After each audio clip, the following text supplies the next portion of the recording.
Hello, art history. This is Mr. Smith, as always.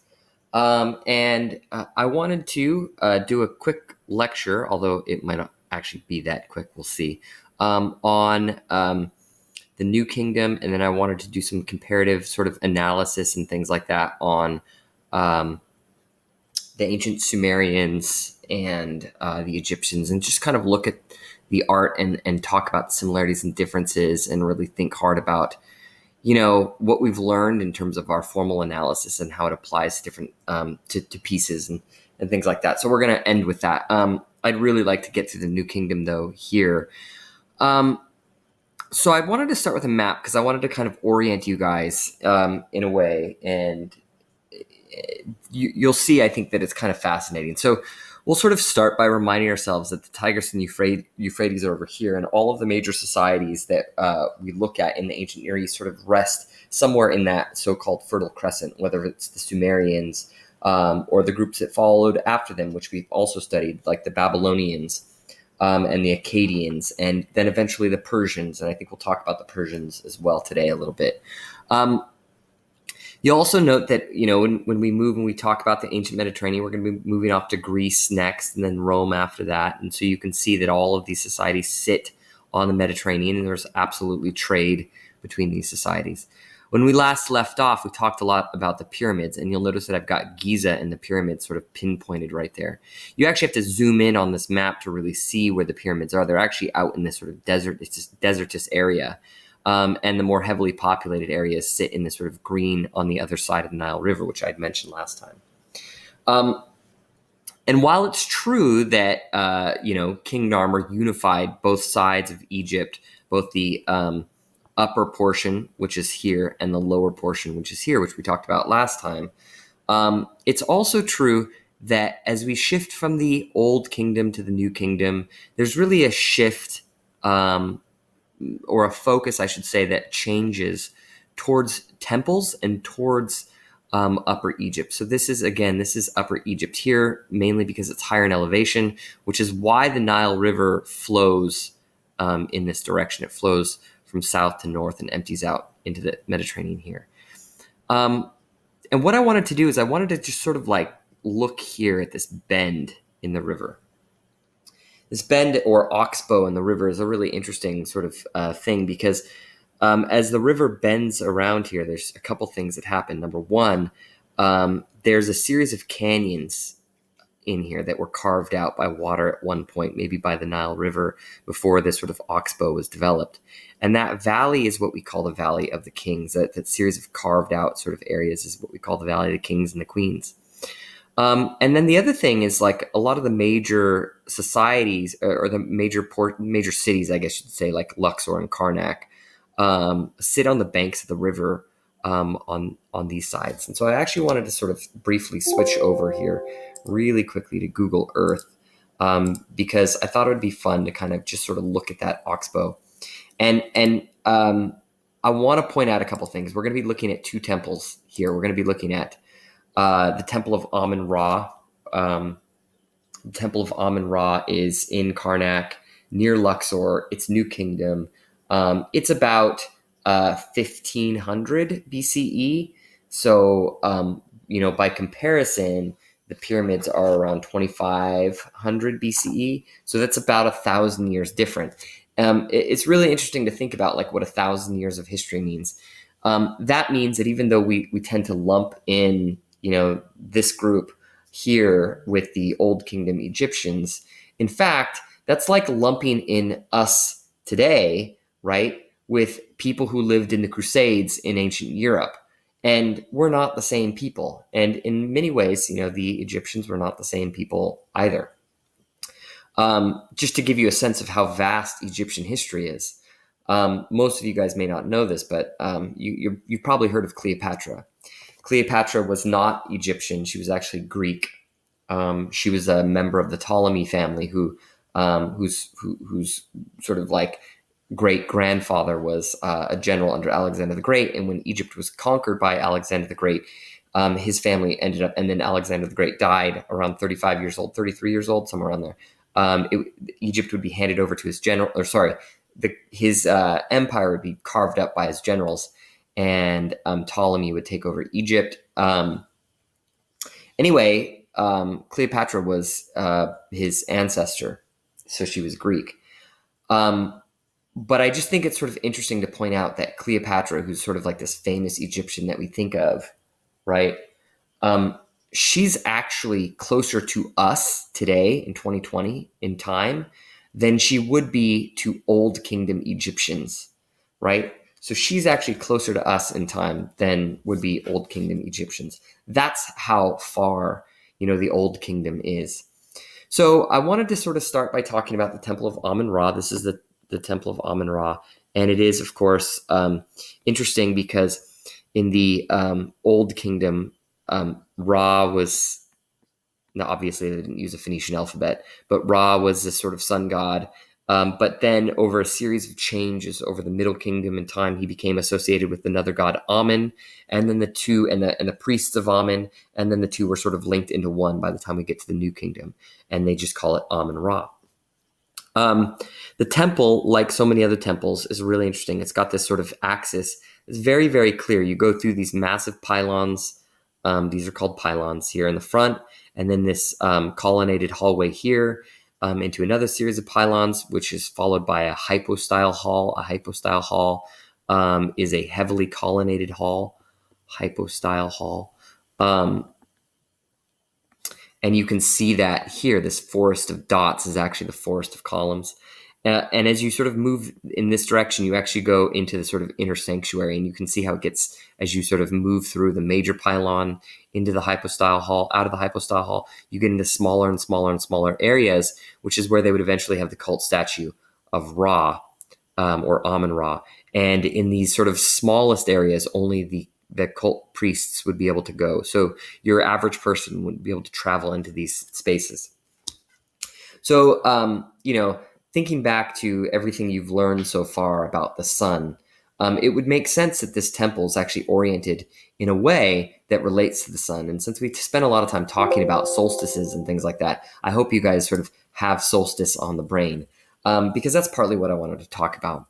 So as we go onto Google Earth, and remember, we're sort of focusing on this sort of bent axis. And you can actually see as I zoom in here, the city of Luxor pops up. That's exactly where we're going here. And as we zoom in to Luxor, you'll see this old sort of brown spot right here. That brown spot is all the archaeological rooms. And you can see just off to the northwest, you see the Valley of the Kings right here, which is what I was talking about inside that bent axis. All of this, the way in which the river, maybe when it flooded, right, carved these all of these channels out, and those channels would become where in the New Kingdom all of the burials were. So again, burials in the Old Kingdom were in these massive pyramids, right? But those massive pyramids were kind of putting like blinking lights on, saying, hey, this is where all the gold and silver of all of our kings are, so if you don't believe in the religion that we believe in, come in and raid our tombs. And so in the New Kingdom, they were really trying to hide those things. But you'll also notice that there's an axis here that really follows from Luxor into the Valley of the Kings along the axis of the river towards Giza. A little too far out, towards Giza, and actually in this direction here, which is the direction of the setting sun. Or actually, no, I believe it's the rising sun. I apologize, rising sun. Setting sun would be in the other direction. So that's really cool because now when we sort of come in here to Luxor, we can kind of think about those things. And this is our temple right here. And you can see those two major pylons right here. You can see the hypostyle hall. You can also see sacred precincts that were built around it. The water was brought in for various reasons. And you'll also note that it sits along this axis. And as you sort of go along this axis, it goes straight towards the river. So again, this idea of the sun rising up across the Nile, giving life to all things. Now, I want to. So this is a temple dedicated to the sun. The pylons right here and this entire axis on the summer solstice, the sun rises up and shines straight down all the way through to these axes. Probably hits the cella, which is the internal section of the temple where the cult statue of Amun-Ra was, right there. And, they probably believed that Ra was sort of like rising at that point. So then you go across this axis over to the Valley of the Kings, literally on that exact axis. If we can follow that exact axis into the Valley of the Kings, it's hard to see here, but you're basically on flat land right up till you get about to here. And this is where you end up hitting all of these cliff sides. And they're really, really steep cliff sides. And you'll notice that just before you get to the very steep cliff sides, you find another series of temples that have been built by the Egyptians into the walls right there. And in fact, this was built by Queen Hatshepsut, who was pharaoh briefly, one of the only female pharaohs in history. And she built it on this perfect axis that aligns exactly with the Temple of Luxor and also aligns exactly with the Valley of the Kings and the rising solstice, the sun. And she did this. On purpose, of course, because she wanted to create a temple and a focus of worship that was different from Amun Ra, mainly because the cult of Amun Ra had gained so much power. And in fact, the priests of Amun Ra in the New Kingdom in some periods had actually become more powerful than the pharaoh. And so by changing the focus to this region here, and sort of using this side of the Nile River was a way of drawing focus away while still maintaining a lot of the same sort of principal attributes of solstice worship, sun worship, and these notions of resurrection and new life and things like that. One of the other things that I want to point out is that we can still maintain this sort of concept here, just like we saw at Giza, that this is the side of the living in some sense, and this is the side of the dead. And that's one of the reasons why they sometimes call Hatshepsut's temple the mortuary temple of Hatshepsut, because it is a temple that on the one hand represents life, but on another hand represents the passing into this world. And so her temple is a physical barrier, but it's also a sort of spiritual barrier that brings you access from the world of the living into the Valley of the Kings, which is the realm of the dead, because that's where all the kings and queens were buried. So really sort of fascinating stuff, I think. Anyway, jumping into this again. So now that we sort of know the sort of cosmological significance of these two temples and the way in which they were built, I think it's also worth noting briefly that they were not built at the same time. They were built, so the Temple of Amun Ra is somewhere around 1200 to about 1200 BCE is when it was started, to about 1500 BCE. Sorry, I should do that wrong because we should count backwards. 1500 BCE to 1200 BCE. And it was added on by multiple pharaohs. And you can actually see sort of like some weird axes in different areas.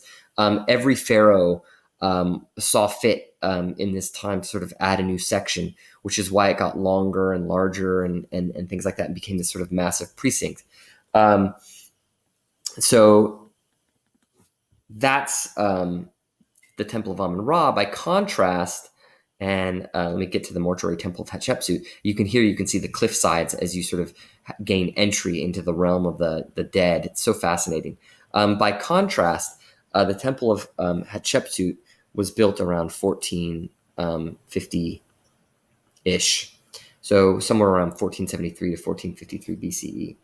So Hatshepsut's temple was started about 50 years after the Temple of Amun Ra was started. So 50 to 100 years after the Temple of Amun Ra was started. So I think that thinking about those two temples is really interesting because both of these were places for living people to worship. And that's very different than the Giza pyramids, which were designed specifically for people to to worship the dead. And typically you didn't have worshipers really there. It was a place for the dead. As I said before, it was a necropolis. These were really places that the living worshiped, and they brought offerings. And so the temple is in many ways a celebration of life. As a celebration of the sun, in this case, you really have associations with agriculture and the, again, with the solstice, the sort of rhythm of life and the planting seasons and the flooding of the Nile and all of these things like that. So that's really significant. Here you can see what it might have looked like in its heyday. And again, You can see the original axis was on this axis, but then several people added different precincts in other regions. You get a sense of how massive these buildings are. They would have been covered in hieroglyphs, as you can see, and the hieroglyphs would have been painted. You have the survival of like red paints. It's really interesting. If you go and you look at a lot of these archaeological sites, you'll note that whenever they're painted, the red paints typically last, but the other paints don't. I'm not entirely sure why that is, but it might have something to do with the spectrum of colors and things like that. But I know, for example, I was down in exploring some Mayan ruins in the Yucatan, in like Chichen Itza, and I went to another place called Uxmal and Koba and a couple others. And it's only in the shade where the stuff was not in direct sunlight, kind of like up in here, that you could actually see some blues and some greens and other paints that lasted. But these get washed out very quickly when they're in direct sunlight. Anyway, these massive columns are also really interesting because I think a lot of people think that the ancient Greeks invented the column. But in fact, the column was created by the Egyptians, and the idea of the column actually came from papyrus. So papyrus is this material that it looks like a reed that grows in water, and then it's got a bud, and then the bud opens and becomes like a bloom. So it sort of looks like it's this thing, and then when it blooms, it kind of goes. It's got this little fuzzy top like this, and these are actually papyrus buds, so they're closed. So you can see you've got the column, and then it's sort of closed like a flower bud before it opens like this. And so these massive columns in the first columns were actually based on things like plants and papyrus. And you can actually see some of the papyrus blooms back in the background here where they're open, right? And what we believe is that the Greeks actually just borrowed this idea from them. So did the ancient Near Easterners borrow this idea from the Egyptians and utilized it in their own architecture, which is kind of really fascinating. As you go through here, there's so much stuff to read on the walls, so many pictograms, and we're not really going to have the opportunity to do a lot of that. But you'll notice the Ankh, and I'll just talk about the Ankh really quickly. The Ankh in Egypt is a symbol of life. In some ways, it might be better thought of as a symbol of eternal life, right? And so these notions of, or these connections of making a connection between this building here and the sun god, and the rhythms of nature and things like that is definitely sort of taking Egyptian religion and sort of reminding the people that there is this constant cycle, right? And that cycle is a cycle of rebirth as well as death. But from death, right, comes renewal and rebirth again. And so that's the cycle, right? And so I think those are important important ideas to sort of consider as we sort of look at these. I'm trying to think if there's anything else that I need to explore here. I think those are kind of the big ideas. The mortuary temple of Hatshepsut, to me, is probably most fascinating because it was built by a female pharaoh, which there's only one of them in history. And it's so interesting that the model of the pharaoh was so ingrained in people's mind. For example, the pharaoh always had a beard, that all of the statues of Hatshepsut, she actually has a beard in them, which we know that she, didn't have, but she sort of, that was the trappings of Egyptian New Kingdom power. And so she wore them. The other thing that's really fascinating about this is that we know from history, from writers and things like that, and also from the temple itself and from paintings inside the temple, that if you walk inside some of these colonnaded regions, there's actually paintings. And in the paintings, it talks about Hatshepsut and her army actually going on an expedition to the land of Punt. There's a lot of people, and they crossed a body of water. A lot of people think that it was the Red Sea that she crossed and that she went somewhere into Saudi Arabia or something like that. But they talk about in the story like a sort of oasis that was found in that area, and they traded with the people, and they brought all of this trade back to this temple.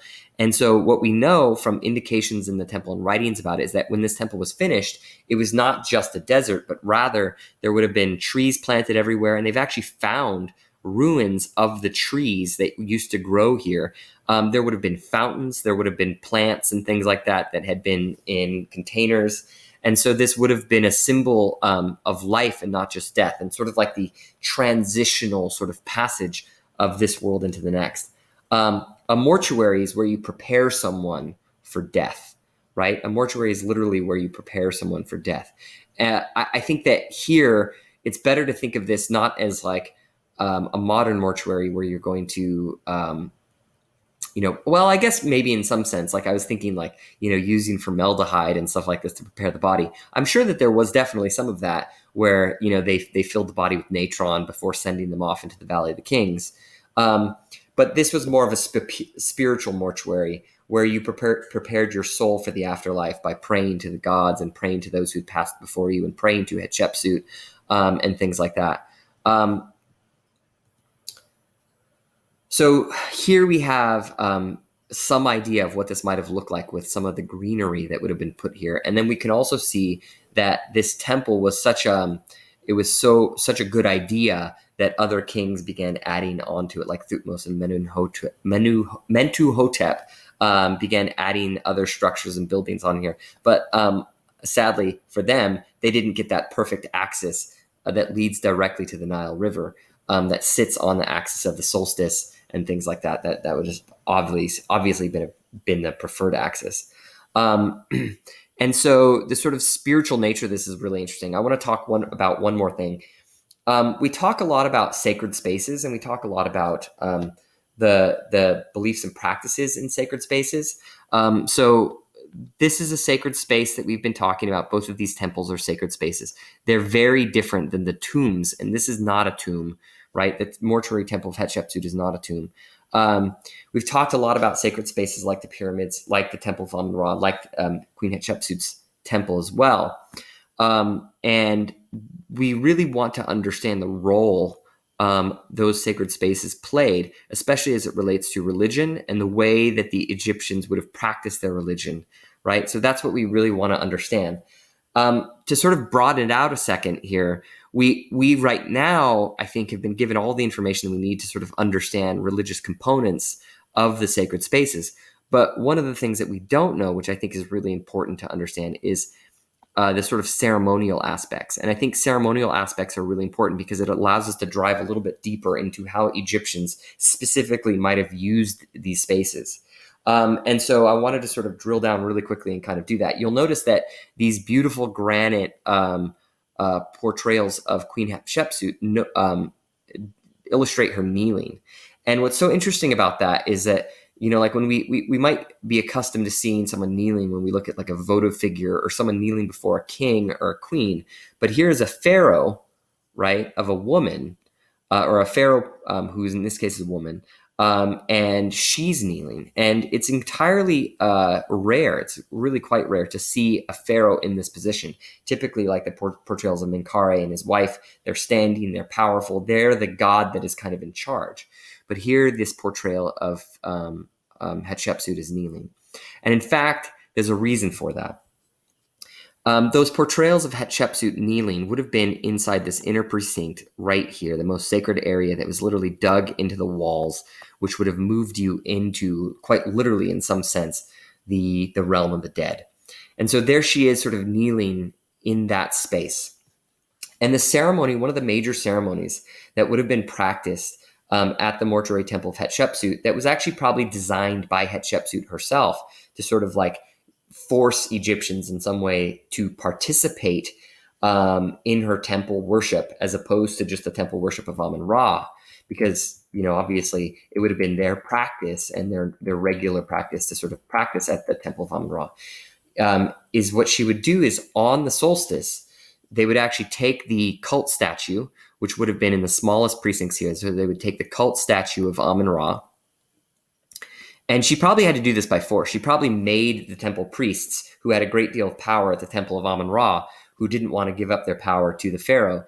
They would basically take the temple statue out. They would carry that temple statue of Amun-Ra out of the precinct along the axis. And remember, this axis eventually will lead to the Nile River, right? Because remember, it's exactly in line with Hatshepsut's temple, and they would then put the statue of Amun Ra on a boat, sometimes called a bark, Barque, which is sort of a massive platform, and then they would cross the river. And crossing the river is very much a sort of symbolic gesture of kind of, like think about in ancient Greek history, ancient Greek mythology, they have this idea of crossing the river Styx, right? Which is the passage into the afterlife, right? And so they would take the sun, it would the sun god, and pass across the river on to the other side of that river. And if we go back, remember, we're sort of practicing this. We're sort of following along this oxbow here. So they're passing from this side onto this side here, right, in this direction along the axis of the sun. And then from there, and again, this is probably what it would have been, what it would have looked like as the sun rises through this axis, you've got the people processing with the statue here. They would have made their way to Hatshepsut's temple and then processed with the statue of the cult statue of the god all the way into that inner precinct here, where the statue of Amun Ra would literally make their way to Hatshepsut's temple and then rest in front of Hatshepsut herself, where she would kneel before him, right? And so you have this, to me, it's just incredibly powerful propaganda because, on the one hand, you're selling the idea of her piety in the face of Amun Ra, but at the same time, she has literally forced everyone in the New Kingdom to shift their worship from the temple of Amun Ra to her temple at the temple of Hatshepsut, right? And she's even illustrated her piety here. So really sort of like creating a new kind of practice and ceremonial practice for the people, for the New Kingdom Egyptians to practice, which is really kind of interesting and fascinating. So those are the major New Kingdom pieces. There's a few other New Kingdom pieces that we're going to talk about those are the major New Kingdom sacred spaces.